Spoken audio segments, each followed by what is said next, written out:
We see this happen with companies where the desires and the path that at the top, the founders or the C-suite or the board have sort of established for the company includes now some milestone. They're now heading toward M&A or growth strategies. They've brought on investment, or they're looking for an IPO or some sort of exit, and then they get slammed with this, and it's a surprise, and that's the hidden part. And I'm curious, have you thought about their sort of mindset about this relative to people architecture? It's interesting to us because I think what we've learned through these conversations is that there are indicators, business indicators that can lead to this, but it feels like they have blinders on.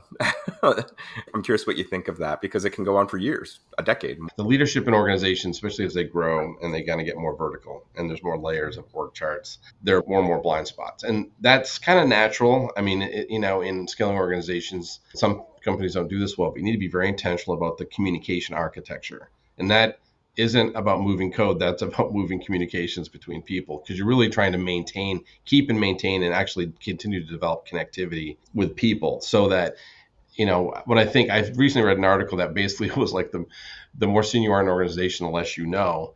And it wasn't being pejorative about it, but it was just saying they're just so far removed from understanding what this technical problem is and what needs to be deployed and at what timetable. And not that they should be spending a lot of time understanding all those nuances. The last thing most organizations want is like some senior guy in the middle of your project work. But there becomes some pretty big disconnects, creates blind spots, and the awareness disappears, and the leader will just assume someone's taking care of that. And in some ways, they need good people around them so they kind of can take that posture. So as organizations kind of get more hierarchical, it can be challenging to kind of to keep and maintain the right balance around communication, visibility, because nothing is worse than an organization when senior leadership is confused and anxious. Then all kinds of weird behaviors start to happen. And then people underneath, like, it's just kind of a crazy dynamic. But it's a word that I have been finding myself wanting to use, but I use it sparingly in business environments, is the term community. Because I think a lot of what I end up doing, though I was using the word, was building community. There's a thing you coalesce around. You have a vision or purpose, or there's a reason you're a community, a group of people. And there's certain things that happen inside that space, and different people are playing different parts of that. And sometimes businesses become more transactional, and they are. Business operations is very transactional. You've got customers, you've got product or services. But even in the business side, I'm finding that the customers who have a positive customer experience and trust is going up, not down, and transparency is high, that those things become more important in a lot of business environments where there's just a trust in a collaboration that you need to kind of transcend the transactional layer. So, of course, if I go put a new battery in my car, I want one that works, and I want the mechanic to put it in correctly. Sure. But when I interact with a guy at the service counter who I connect with, and I know I could go with him with any issue, elevates how I might interact with them. I'm going to come back. I find in IT consulting space, any customer that I've even proactively tried to address issues with, like if I see there's a performance issue on a team and I don't wait for them to complain about it, I make the change. I've had them thank me. And then next thing you know, they're calling me when they want another team built, because they're like, this guy understands what I need and I can trust him. And he's not just here to like kind of get out of this, whatever he wants to get out of it. He's here to help me be successful. When you can communicate that message, and I think that's where it's valuable. And I think sometimes leadership in organizations, it's tough to maintain the connectivity between, there's a lot of varying demands and appetites for these things. But anyway, that's just some thoughts on that. From your perspective, are there bottom-up signs from that an executive should be looking at? So we've identified from like a technical perspective, things that leaders should probably be listening for and looking at, technical and financial. So things like, if retention is not going well despite, growth, or if your dev teams keep saying the word tech debt and freaking out at you, those are some things to pay attention to. From a people and culture perspective, are there bottom-up signs that a company could be paying attention to let them know that you might be approaching an issue?